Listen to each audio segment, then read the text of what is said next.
un poco frecuente que es potencialmente grave, que va a aparecer después de ciertos traumatismos o procedimientos médicos. El objetivo como tal de esta exposición es entender qué es, por qué se produce, cuáles son sus síntomas y signos, la fisiopatología, cómo se diagnostica y las opciones de tratamiento que existen. Como tal, la embolia grasa es una complicación que puede ocurrir después de una lesión, como lo es una fractura de hueso largo o de pelvis, donde las partículas de grasa lo que van a hacer es entrar al torrente sanguíneo y van a causar una obstrucción de este, afectando principalmente lo que son pulmones y cerebro. Esta puede ser secundaria a traumatismos, como ya lo mencioné, incluyendo lo que es la cirugía ortopédica, estética y a causas no traumáticas. En cuanto a los signos y síntomas, tenemos que el paciente debe tener antecedentes de lesión traumática. La fase de latencia debe ser de 16 horas a 15 días con un promedio de 48 horas. Taquicardia, taquipnea, disnea y cianosis, síndrome de dificultad respiratoria agudo, fiebre, petequias en la piel y mucosas, que esta es muy importante. Lo que es la hipoxemia, la trombocitopenia, la confusión, delirio, letargia, estupor y coma y las demás que pues podemos evidenciar en la imagen, en la tabla. En cuanto a las causas son traumáticas o no traumáticas, como ya lo había mencionado. En cuanto a las causas traumáticas, tenemos lo que son las fracturas cerradas de huesos largos en miembros inferiores y las fracturas inestables de pelvis. Y las no traumáticas son la liposucción, la pancreatitis, las steatosis hepáticas, que es poco frecuente, la osteomielitis y las quemaduras. En cuanto a estas causas no traumáticas, tienen como tal lo que es una fisiopatología bioquímica, debido a que pues, en la liposucción la lesión del tejido graso lo que va a permitir como tal es que la grasa entre a los vasos sanguíneos. En la pancreatitis, las lipasas que son liberadas lo que van a hacer es que van a liberar como tal los ácidos grasos libres que son tóxicos para el endotelio. En cuanto a la steatosis hepática, que es indirectamente bioquímica, pero es por la acumulación de grasa que puede liberarse en cuanto a la inflamación de este o al trauma hepático. Y la osteomielitis, que es cuando se aumenta pues la presión, bueno, la explicación es como tal es que se puede aumentar la presión intraósea y la inflamación, lo que va a facilitar como tal el paso de la grasa a la sangre. Y en las quemaduras es cuando el daño del tejido adiposo pues va a liberar como tal triglicéridos y va a causar una inflamación sistémica grave. En cuanto a la triada clínica clásica del síndrome de embolismo graso, tenemos como tal lo que es la hipoxia con infiltrados pulmonares, el exantema petequial y la disfunción neurológica. Esta triada clásica de afectación pulmonar, cerebral y cutánea es rara y se observa en un menor porcentaje, hacia el 10% de los casos de el síndrome de de embolia grasa. En cuanto a la fisiopatología, entonces tenemos una teoría mecánica en la cual en esta lo que implica como tal es la liberación de las gotas de grasa que son habitualmente pues desde la médula ósea tras la fractura de los huesos largos o procedimientos ortopédicos que lo que van a hacer es ingresar como tal a la circulación venosa y se van a alojar en los capilares pulmonares. Eventualmente también se pueden alojar en la circulación sistémica y ya van a afectar lo que son órganos diana como lo son el cerebro, riñón y piel. Esto es lo que va a producir pues una obstrucción vascular directa y alteraciones hemodinámicas que lo que van a hacer es aumentar la resistencia vascular pulmonar y la disminución del gasto cardíaco, lo que va pues a contribuir como tal a lo que es a la hipoxemia y a la disfunción orgánica. Y tenemos por otro lado lo que es el mecanismo bioquímico, que este se caracteriza principalmente por la hidrólisis como tal de los triglicéridos de las gotas de grasa que son embolizadas. Entonces lo que se van a liberar pues son ácidos grasos libres, que obviamente pues estos son tóxicos para el endotelio capilar y esta lesión endotelial lo que va a desencadenar es una respuesta inflamatoria sistémica. Lo que va a hacer es liberar citoquinas proinflamatorias como lo son la interleuquina 1 beta, la interleuquina 6 y el factor de necrosis tumoral alfa y mediadores como lo son el óxido nítrico y los radicales libres.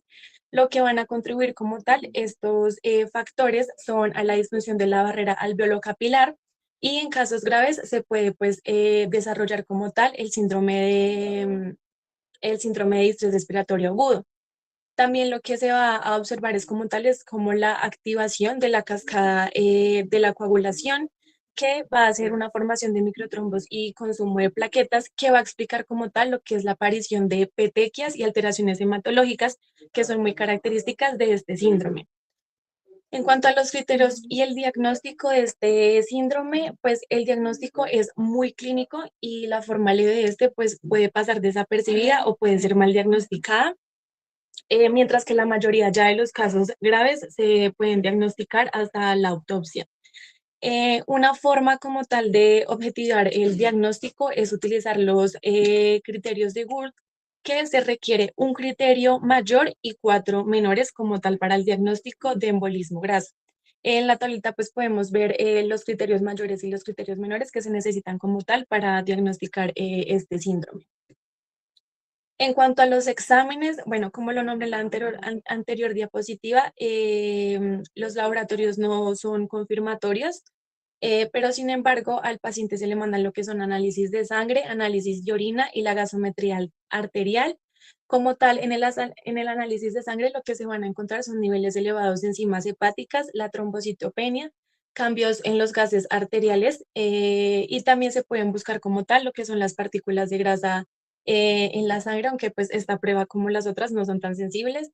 En el análisis de orina se van a encontrar pues rastros de grasa y en la gasometría arterial lo que se va a evaluar como tal es la función respiratoria y pues para detectar la hipoxemia.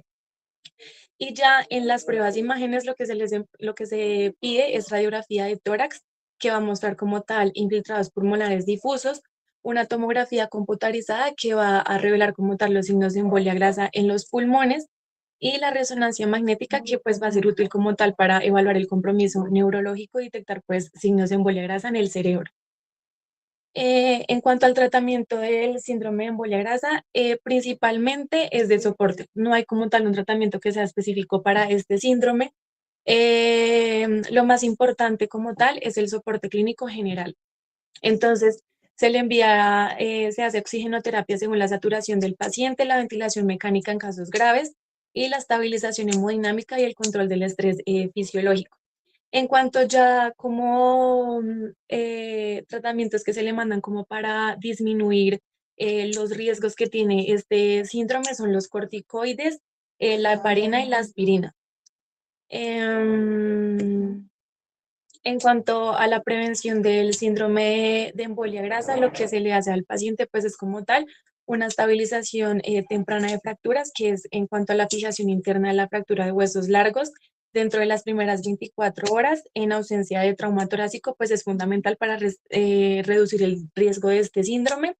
Minimizar la presión intramedular, lo que se hace durante la fijación quirúrgica y se toman medidas para limitar la presión dentro del hueso, ya que pues esta presión alta lo que va a facilitar es la entrada de émbolos grasos hacia la circulación. Tenemos el lavado de médula ósea, que este se hace antes de la fijación y pues puede ayudar a reducir la cantidad de grasa que entra al torrente sanguíneo, la ventilación del hueso, también durante la fijación, lo que va a ayudar pues a reducir la presión intramedular y prevenir la embolización, el control adecuado del dolor y la tensión, que pues esto ayuda a prevenir la hipovolemia y la hipotensión y pues pueden, o sea, son factores que pueden contribuir al desarrollo del síndrome.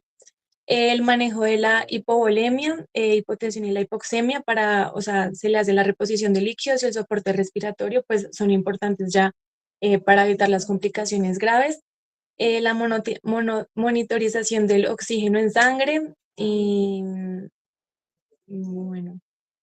En cuanto a la conclusión, pues tenemos que el síndrome de embolia grasa pues es una complicación grave de algunas fracturas y cirugías que pueden afectar varios órganos. Su diagnóstico, como lo mencioné anteriormente, es principalmente clínico y también el tratamiento se basa como tal en el soporte adecuado para el paciente. Aquí tengo la bibliografía y eso sería todo.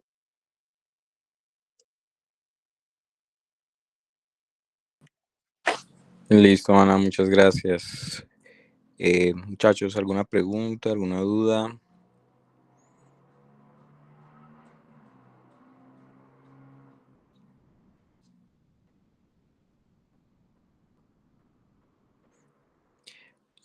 ¿Quiénes son, Ana, por ejemplo, los pacientes que más sufren de embolismo graso en cuanto a grupo etario? ¿Los niños, los jóvenes, adultos jóvenes o los abuelitos? Pues en lo que investigué, nombraban mucho que los jóvenes, Ujú. debido a que, pues, por los accidentes y eso, y también los abuelitos. Ok, bueno. Por lo general, los jóvenes son los que en algún momento tienen mayor riesgo de lesiones asociadas al síndrome embolismo graso, ¿cierto? Los abuelos tienen mayor riesgo por un tema netamente de tipo de fracturas, de desarrollar otro tipo de complicaciones asociadas a las fracturas, como por ejemplo el tromboembolismo pulmonar. En los jóvenes piensa más en un embolismo graso. En resumen, ¿qué te hace pensar a ti que un paciente clínicamente puede tener un síndrome de embolismo graso?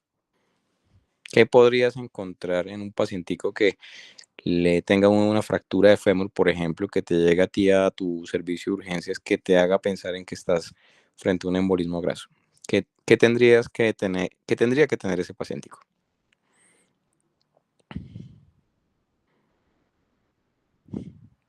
Pues inicialmente me basaría como en los antecedentes del paciente igualmente y encima de eso los criterios como tal de GURT o la triada clínica que se maneja para como evidenciar o sospechar un síndrome de embolismo graso. Ajá. ¿Y qué le encontrarías tú al paciente? ¿O qué Lo esperarías principal, encontrarle? lo principal que se le encuentra a un paciente con síndrome de embolismo graso son lo que es la hipoxemia, como tal insuficiencia respiratoria. Y pues también mire que durante las primeras como 48 horas que sucede esto, van a haber alteraciones neurológicas y pues lo que es el exantema petequial. Ujú. ¿Las petequias a dónde las encontrarías? Las petequias son como en la parte superior del tórax y en las mucosas también. Ok. Los sitios más específicos para tú encontrar petequias, además del tórax, son la axila y Ujú. petequias subconjuntivales. Es decir, hay que siempre verle los ojos a los pacientes. Entonces usted le mira las conjuntivas, o sea, lo rosadito de los ojos, y en esa parte le van a encontrar como petequias, como punticos de sangre. ¿De Sí, acuerdo? Principalmente en las primeras 72 horas, que es la presentación insidiosa de la síndrome de embolismo graso. Normalmente las presentaciones clásicas se dan en las primeras, después de las 72 horas, y las presentaciones fulminantes que se presentan antes de las 24 horas tienen inclusive una mortalidad casi del 35%. O sea, ese paciente se puede morir antes de las primeras 24 horas si no se maneja adecuadamente. ¿Vale? ¿Qué sí. encontrarías tú ahorita, además de las PT que me dices que hipoxemia? ¿Cómo tú podrías ver si un paciente está hipoxémico clínicamente?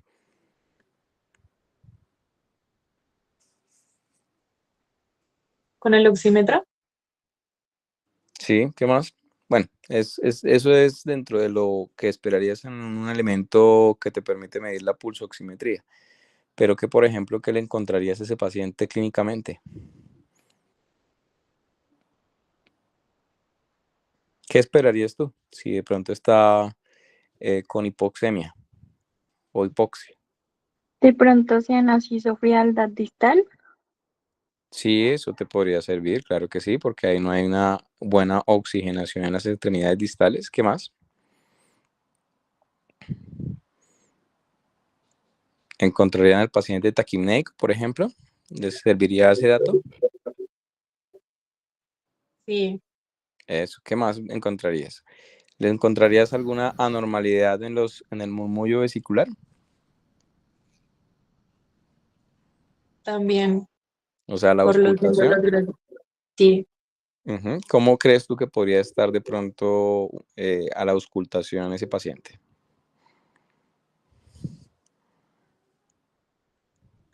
Mm, tal ¿Qué, vez una cómo- respiración lenta o como con murmullo, Ujú. Sí, ¿cómo estaría el murmullo vesicular? ¿Han escuchado ustedes alguna vez un paciente asmático? como si fueran crepitantes, ¿no? Un poco, pero sobre todo en la parte inferior de los pulmones escucharías crépitos, pero en los ápices de los pulmones encontrarías sibilancias, o sea, el pitico, como el niño, como el Ok. paciente asmático. Si han escuchado, de pronto han escuchado a un paciente asmático que de pronto hace porque esos pacientes hacen broncoespasmo secundario a todo ese proceso inflamatorio que tú muy bien nombraste en las fisiopatología, ¿de acuerdo? Recordemos que hay un componente bioquímico y un componente mecánico en el síndrome de embolismo graso que hace que se genere una cantidad de cambios proinflamatorios a nivel de los pulmones, ¿cierto? Sea por alteración en la perfusión o sea por el colapso alveolar o por una hemorragia intersticial o una vasoconstricción arterial pulmonar o venosa pulmonar que hace que en algún momento haya una alteración entre la ventilación y la perfusión en los pulmones, ¿cierto? Eso en cuanto a la parte respiratoria. Y en la parte neurológica, ¿qué encontrarías? Pues decía que se encontraba el paciente con letargo, Ujú, confusión, sí, agitación, y en casos graves nombraba que podrían haber como tal convulsiones. ok, perfecto. Sí, ¿ustedes alguna vez cuando rotaron por medicina interna conocen una escala que se llama el mini mental? Aún no he rotado. No, bueno, cuando pueda, hay una escala muy interesante que uno ve cuando rota por neurología, que se llama el mini mental. Es una escala bastante sencilla que te permite poder valorar el estado de alerta de un paciente, si está confundido, si tiene delirio, si está letárgico, si está estuporoso o en el peor de los casos, si está en coma, porque esas son las complicaciones habitualmente que podemos encontrar en el embolismo graso. Eso incluye la orientación en las tres esferas y demás. ¿Vale? Y adicionalmente, aunque no lo describe muy bien, en muchos, por ejemplo, en muchas clasificaciones, como por ejemplo en la clasificación de Gur y Wilson, que es de Gur, que es la que encontramos para el síndrome de embolismo graso, a veces ustedes pueden encontrar algunas alteraciones en otras pruebas clínicas, como por ejemplo el fondo de ojo. Entonces, ustedes, si de pronto ustedes usan su equipo de órganos y aprenden a hacer un buen fondo de ojo, fácilmente pueden encontrar émbolos retinianos, algunas manchas en la mácula alrededor del fondo de ojo. De pronto, ¿alguno ha tenido la oportunidad de hacer un fondo de ojo en su semiología? Sí, Eso, entonces ustedes aprenden a hacer muy bien el fondo de ojo, para eso funciona mucho el fondo de ojo y ustedes van a encontrar algunas alteraciones de ese tipo.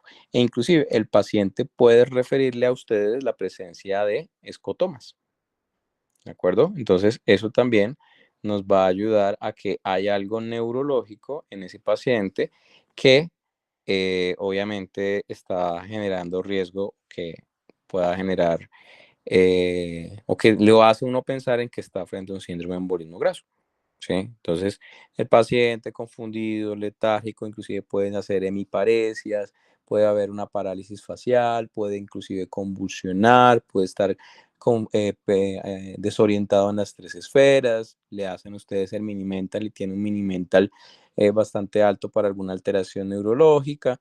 De pronto el paciente puede tener alguna alteración de los campos visuales, entonces puede tener hemianopsias, pérdidas de los campos visuales, ¿sí? Etcétera, etcétera. Y eso los hace pensar en un contexto de un paciente que se fracturó, que tuvo un accidente de tránsito, que se cayó en la bicicleta y que tuvo una fractura de un hueso largo en un síndrome de embolismo graso. Eso obviamente hay que manejarlo de una forma ágil para que no tengan complicaciones. ¿Y qué le harían entonces a ese paciente que tiene, qué es lo que realmente tiene mayor evidencia médica para evitar las complicaciones del embolismo graso?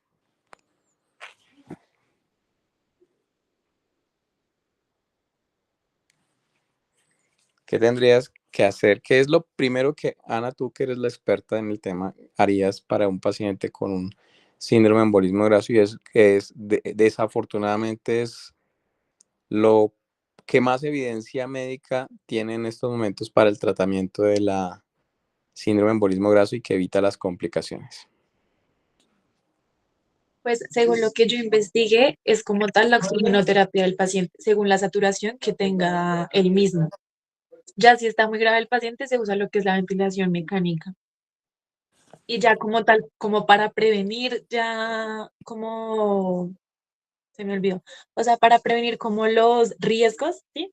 Ya se usa lo que es corticoides, heparina y aspirina. Ok. ¿Quién opina alguna otra cosa? ¿Qué creen ustedes, muchachos?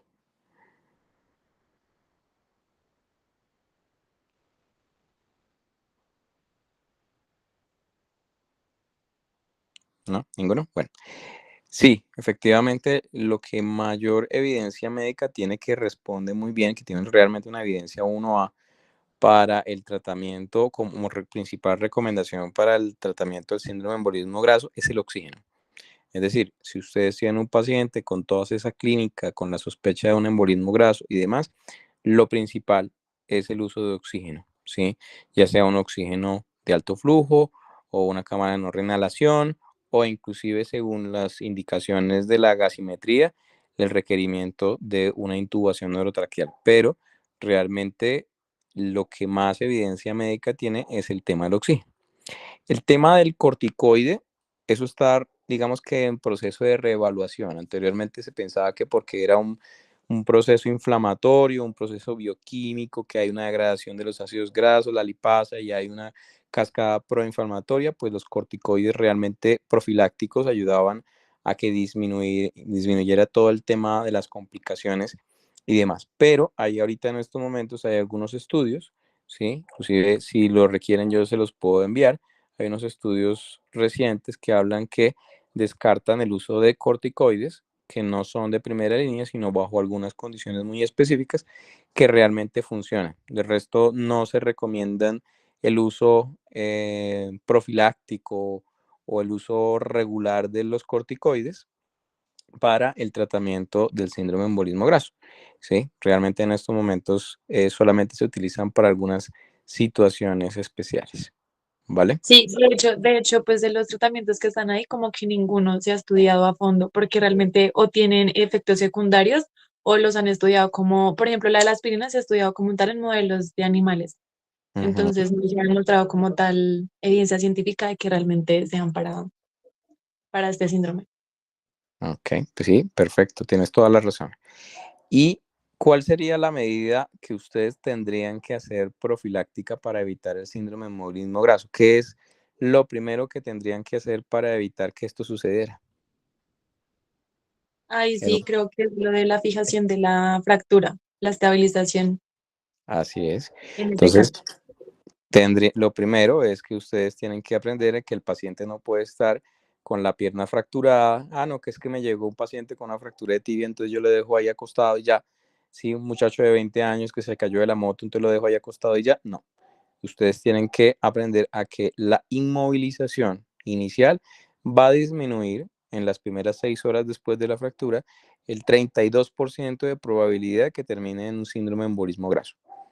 ¿Sí? Obviamente si lo pueden eh, fijar de una vez, si le pueden poner una placa, tornillos, clavos y demás, pues obviamente disminuye casi en una totalidad el síndrome de embolismo graso, pero el solo inmovilizarlo, el solo ponerle una ferulita, ¿sí? Y demás, eso le va a permitir disminuir hasta un 32% la probabilidad de entrada en las primeras 6 horas el riesgo del síndrome de embolismo graso. Entonces, el mensaje del tema es que ante cualquier fractura de hueso largo, no solamente tibia y fémur, sino también puede presentarse con fracturas de huesos largos como húmero y radio y cúbito, deben obviamente inmovilizarlas de entrada, no esperar tiempo porque esos pacientes tienen una altísima probabilidad de que terminen en un embolismo graso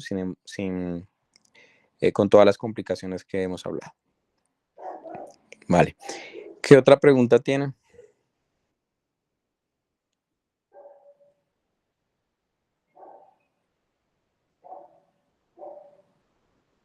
Ese paciente habrá necesidad de pronto canalizarlo y demás. ¿Habrá necesidad de colocarle alguna anticoagulación, por ejemplo? Pues creo que no es tan necesario, pero se nombra en una parte que por el daño endotelial, al Ujú. activar como la cascada de coagulación, igualmente podría afectar por las citoquinas que se liberan, como para estabilizarlo. O Ok. sea, sí. Entonces, dentro de las recomendaciones generales que ustedes deben tener un paciente del embolismo graso, además del oxígeno, que es lo principal y lo que mayor evidencia médica tienen, es que deben de mejorar un poco la volemia de ese paciente. Entonces, hagan de cuenta que es como si tuviesen un paciente con un sangrado activo. Entonces, deben canalizarlo con doble acceso venoso, deben pasarles bolos, por lo menos unos bolos de 2000 cc de solución salina y dejarle líquidos a mantenimiento por ahí en 120 cc horas a un líquido basales, un poquito más de basales, para que en algún momento eso pueda ayudar a disminuir el riesgo de todas las complicaciones. Sin embargo, todo esto son medidas profilácticas, entre comillas, generales para cualquier fractura de huesos largos, pero cuando se sospecha más el síndrome de embolismo graso, pues hay que garantizar que el paciente tenga una buena volemia. Y la profilaxis antitrombótica, pues la utilizamos para no evitar el síndrome de embolismo graso, porque tampoco tiene evidencia para el síndrome de embolismo graso, pero sí para evitar las complicaciones tromboembólicas. ¿Sí? Entonces, un paciente con una trombosis venosa profunda puede terminar en un tromboembolismo pulmonar. ¿Sí? Ustedes ahí le hacen su escala de riesgo de tromboembolismo pulmonar, su escala de Wells, y basado en eso, pues obviamente le sostienen la enoxaparina o la heparina fraccionada o la heparina de bajo peso molecular por el tiempo que requiera hasta que hagan la fijación de la fractura. Entonces, digamos que es la recomendación, no por el síndrome de embolismo graso, sino en el contexto de una fractura de hueso largo para evitar las otras complicaciones. Adicionalmente, recomendamos en estos momentos disminuir el estrés metabólico que puede generar en esos pacientes algunas hemorragias de vías digestivas, el uso de un protector gástrico. Entonces pueden utilizar cualquier tipo de protector gástrico, tipo derivados del omeprazol o de ese tipo de medicamentos, de los inhibidores de la bomba de protones, por vía endovenosa para disminuir el riesgo de hemorragias de vías digestivas que también se pueden presentar tanto en los pacientes jóvenes como en pacientes adultos mayores. Listo, muchachos, excelente tema. Creo que es un tema que ojalá de verdad nunca lo vean, o sea, lo vean desde el punto de vista académico, pero que no lo tengan porque realmente muchos de estos pacientes pues, pueden complicarse y se pueden inclusive fallecer en poco tiempo si de pronto ustedes no le detectan esta situación. Angie levantó la mano. Profe, es que, no sé, imaginando cosas. Si un paciente está muy grave, ¿no se le podría hacer como una plasmaféresis para quitarle los lípidos de la sangre? O pues, o sea, como por densidades, supongo que eso ayudaría de alguna manera, ¿no? Sí, o sea, en teoría sí. Realmente no se hace con regularidad porque no en todos lados creo que puedas acceder a ese procedimiento a realizar una plasmaféresis. Digamos que lo que mejor tú puedes hacer para ese paciente es mejorar la volemia, ¿cierto? Entonces tú le haces una buena hidratación, lo canalizas y le colocas cualquier tipo de solución salina, lactato de Ringer, que tenga una adecuada osmolaridad y eso de cierta forma disminuye muchísimo la probabilidad del tema de las complicaciones con referente al síndrome de embolismo graso. Obviamente, si el paciente tiene adicionalmente algún otro componente hemorrágico y demás, además de los líquidos, el que ustedes le puedan colocar sangre, sangre total, por ejemplo, también les puede servir, o glóbulos rojos empaquetados también le pueden servir para ayudar a mejorar la volemia y eso disminuye un poco la probabilidad de alguna complicación asociada a la fractura de hueso largo, que no es solamente el embolismo graso, que es la principal, sino cualquier otro tipo de coagulación intravascular diseminada y otro tipo de complicaciones que se hacen en los pacientes que tienen, por ejemplo, traumas de alta energía. Entonces, no está mal lo que tú dices, está perfecto, pero pues no, no en todo lado tienes la posibilidad de realizar una plasmaféresis, pero sí puedes con la idea que tú tienes, pues ya sea aumentar su volemia con líquidos, ¿sí? Que esos nunca debemos de olvidarnos, o en su defecto hacerle transfusiones sanguíneas con glóbulos rojos empaquetados o sangre total. Vale, gracias. Alguien había levantado como la mano, adicional a Angie, creo. John Esteban. Hola, Doc. Doc, tenía como una pequeña duda ahí. Y es, por ejemplo, de que pues tiene la fractura en hueso largo y que ya de base, pues, por ejemplo, ya tenga no sé, que esté anticoagulado. ¿Cómo se podría manejar ese paciente? O sea, ¿se lo maneja pues, de la misma forma, siguiendo pues ahí la escala y así? ¿O se tendría que tomar en cuenta alguna otra consideración, pues tomando en cuenta el tema? O sí. O sea, si cambia, la pregunta es que si cambia la conducta si el paciente previamente está anticoagulado, ¿algo Sí, así? sí, señor. Básicamente sí sería esa la pregunta. En un paciente pues con una fractura en hueso largo.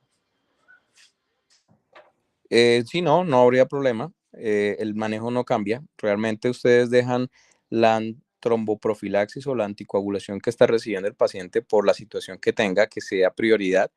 Por ejemplo, si tiene un tromboembolismo pulmonar asociado, o si tiene alguna coagulopatía de base o alguna cosa, pues ustedes manejan y continúan su tratamiento, digamos que está recibiendo, y el resto del tratamiento de las medidas la siguen continuando. Como les decía, todo lo que en algún momento estamos hablando son medidas que son medidas de soporte. Ninguna tiene una evidencia de base importante y uno a que sea determinante y demás. Todas son medidas coadyuvantes. Es decir, un paciente con una fractura de hueso largo necesita, por ejemplo, hidratación, necesita que le aumenten la volemia, necesita seguramente una tromboprofilaxis, seguramente va a necesitar una inmovilización, va a necesitar obviamente su oxígeno, que es la prioridad en estos casos, va a necesitar un seguimiento de perfusión distal, probablemente va a necesitar o un catéter central, va a necesitar una sonda vesical para medir el gasto urinario. O sea, vamos a necesitar manejarlo de una forma integral, pero no va a cambiar la conducta si ustedes previamente ya tienen un paciente con tromboprofilaxis o está anticoagulado plenamente por presentar síndrome de embolismo graso. Entonces, porque nada de lo que en algún momento estamos hablando realmente es imprescindible.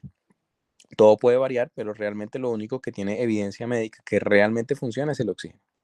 Y ustedes determinarán, dependiendo de los niveles de hipoxemia, que lo dan los gases arteriales y el pulso oxímetro que lo tienen a la mano, pero lo principal es la toma de los gases arteriales, saber si el paciente requiere o una cánula, que puede ser, ¿sí?, de bajo flujo, o un sistema de alto flujo, o inclusive una ventilación mecánica con una intubación orotraqueal según las necesidades y lo que ustedes puedan ver en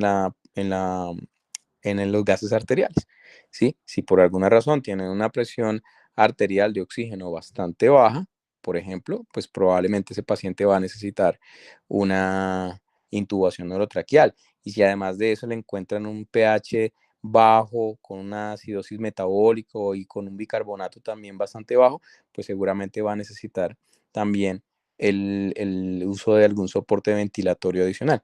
Inclusive el paciente va a necesitar UCI. Entonces vamos a tener que estar cambiando un poco las medidas para poder darle soporte a ese paciente.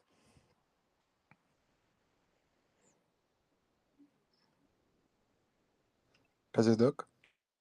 Vale, ¿alguien levantó la mano también o escribió algún mensaje? Es que no lo alcancé a ver. Si está conectado, puede abrir el micrófono, no hay problema. Doctor, yo pues iba a preguntar de que unas complicaciones que se puede dar con esto podría ser una ACV, ¿cierto? Pero pues digamos si el paciente está anticoagulado, pues ya el riesgo disminuye, ¿no? O no sé. Lo que pasa es que el accidente cerebrovascular que se puede presentar en ese tipo de situaciones es, digamos que diferente a lo que nosotros estamos acostumbrados como accidente cerebrovascular.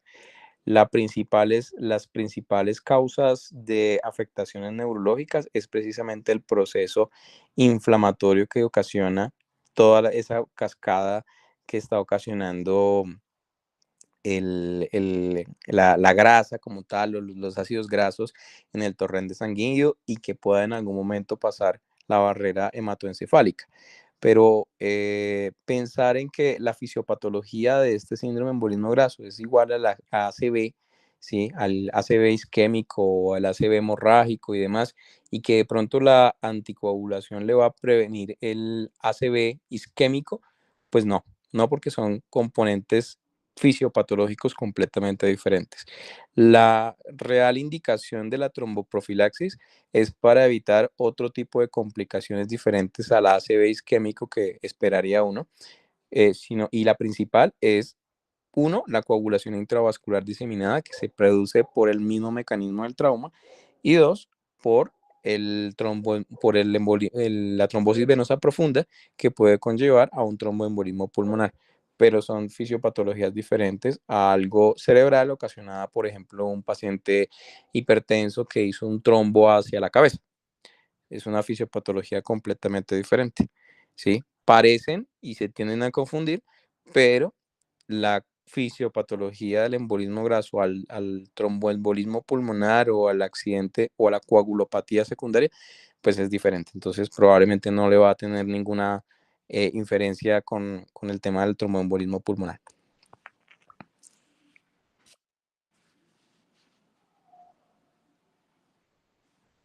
¿Qué otra pregunta, muchachos? Es un tema bastante interesante, de verdad, y la mejor forma para ustedes poder diagnosticar este tipo de problemas es conocerlas, y estas son las reales urgencias que se pueden presentar en ortopedia.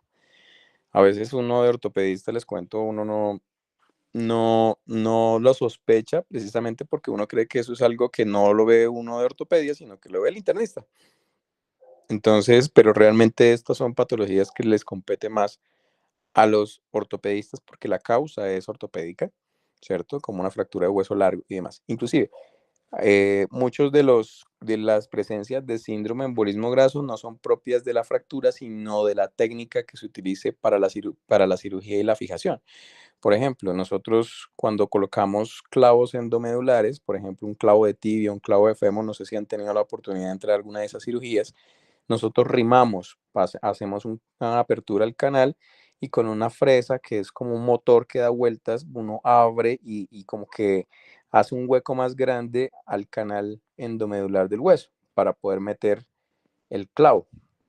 Cuando se rima con mucha velocidad y de una forma muy brusca, eso hace que toda la grasa que está en el canal endomedular, ¿cierto?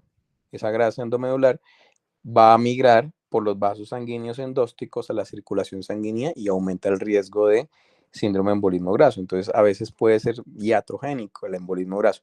Por eso, cuando nosotros hacemos esos rimados, cuando vamos a colocar un clavo de fémur o de tibia, pues tratamos de ser muy gentiles, tratar de no rimar con tanta fuerza ni con tanta velocidad, precisamente para disminuir el riesgo de ese embolismo graso. ¿Alguien había levantado la mano? Sí, Doc, es que pues, me quedó una pequeña duda de lo que estabas comentando sobre, pues, por ejemplo, el caso de un ACV isquémico, pues, derivado a el síndrome del émbolo. O sea que el manejo con un paciente que esté en esto sería básicamente hacerle un soporte ventilatorio y manejar, o sea, manejarle el ACV como un ACV isquémico, pero solo verificándolo, o sea, verificando hasta dónde va la lesión y así, o cómo se procedería con un paciente así. Como le digo, si el paciente en algún momento dentro del concepto dentro del contexto mejor de un síndrome de embolismo graso tiene una afectación neurológica, la mejor forma para tratar esa complicación es el oxígeno. Si ustedes tienen una muy buena oxigenación que le permita al paciente tener una buena oxigenación cerebral, mejora mucho la perfusión cerebral, y esa perfusión cerebral ayuda a que disminuya todo el proceso inflamatorio en la cabeza, en el cerebro, y mejora los síntomas. En el contexto de un síndrome de embolismo graso no hay que hacer ni trombolisis ni nada de esas cosas, porque la fisiopatología del síndrome de embolismo graso es completamente diferente al accidente cerebrovascular isquémico ocasionado por un trombo. porque estos no son trombos de de sangre, sino son procesos inflamatorios secundarios a la grasa del hueso que va por el torrente sanguíneo. Entonces son contextos diferentes y no hay nada en estos momentos que diga es que yo voy a tratar la complicación cerebral con un medicamento específico. No. Lo que más evidencia tiene en el manejo médico de la complicación cerebral, de la confusión, del letargo, de todo eso, es el uso del oxígeno. Obviamente, dentro de una UCI o dentro de alguna hospitalización por parte de medicina interna en un servicio un poco más complejo, pues hay algunos otros soportes y demás, y seguramente los intensivistas y los internistas ayudan a mejorar un poco la presión intracerebral a través de algunos elementos como por ejemplo soluciones salíneas hipertónicas y cosas de ese estilo, pero o algunos medicamentos como el manitol, pero no ningún medicamento específico como para tratar la complicación cerebral del síndrome de embolismo graso, que es completamente diferente la fisiopatología al del ACV isquémico que le da al viejito porque es diabético, porque es hipertenso o porque tiene algún problema de su sangre. ¿Sí? No sé si me hice entender. Entonces, lo principal para el manejo de todas las complicaciones, sea respiratorias, sea la de la presencia de petequias o sea del compromiso neurológico, es el oxígeno. Y ese es el mensaje para que ustedes lo tengan muy presente y no dejen de colocar a ese paciente ese oxígeno. ¿Qué cantidad de oxígeno le van a colocar? Según los requerimientos que tenga el paciente. Y eso lo pueden saber a través de la gasimetría, es decir, los gases arteriales, le toman muestra de gases arteriales, no sé si alguno ha tenido la oportunidad de tomar gases arteriales, ¿sí? Es una prueba muy sencilla de puncionar la arteria y tomar muestras, y o en su defecto lo que pueda mostrar el pulso oxímetro. Y ustedes van midiendo, si el paciente tiene una acidosis metabólica o acidosis respiratoria o lo que sea por el tema de la hipoxemia, pues obviamente vamos a tener que aumentar el flujo de oxígeno desde una cánula nasal hasta una intubación orotraqueal con soporte ventilatorio en una UCI. Y eso dependerá de qué tan hipoxémico está el paciente.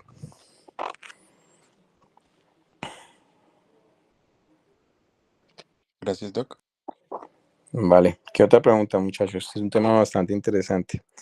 Como les digo, creo que en la medida en que ustedes lo vean una vez en su vida este tema, vean las petequias, vean un paciente así, creo que no se les va a olvidar nunca el síndrome de embolismo graso y realmente lo tienen que saber porque es algo que es de las principales urgencias o casi emergencias de ortopedia, al igual que una fractura abierta, al igual que un compartimental, sí, al igual que una artritis séptica, o sea, es algo que tienen que manejar sí o sí, muy bien, para que eviten en las primeras 72 horas que el paciente se les muere, sobre todo en el contexto de un paciente con una fractura de fémur, de tibia, de húmero, de radicúbito, etc. Listo, muchachos, ¿no hay dudas?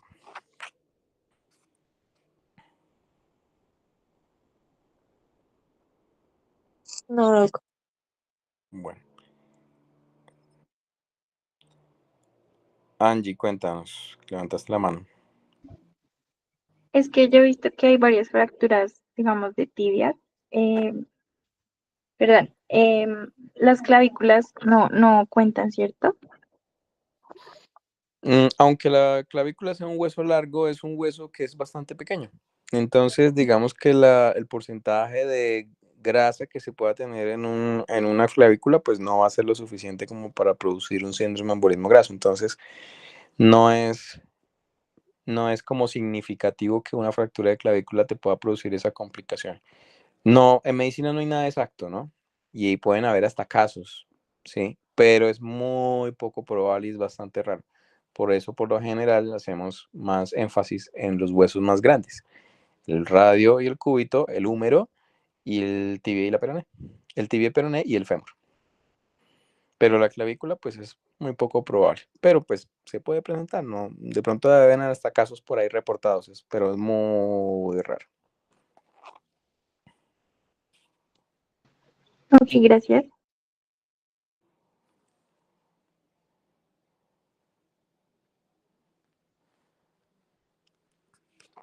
Listo, muchachos, creo que no hay más preguntas. Entonces, nada, muy chévere el tema, bastante interesante. Si necesitan de pronto alguna información adicional, me comentan, yo les puedo pasar articulitos que tengo sobre el tema, que son bien interesantes, para que de pronto le echen alguna leidita de ese tema si de pronto quieren reforzar, hablar del síndrome de embolismo graso, ¿vale? Para los de el grupo de ortopedia, que no sé si son todos los que están acá conectados, ahí les envié, y a Valentina, no sé si Valentina está conectada, el tema de unos temarios para un manual que se quiere realizar por parte del semillero de ortopedia, para hacer como una especie de manual o un libro para todos los profesionales de la salud, por ejemplo, para médicos generales, residentes de primer y segundo año, etcétera, etcétera. Entonces les compartí en el grupo del WhatsApp los temarios que creo yo que son como los más básicos e importantes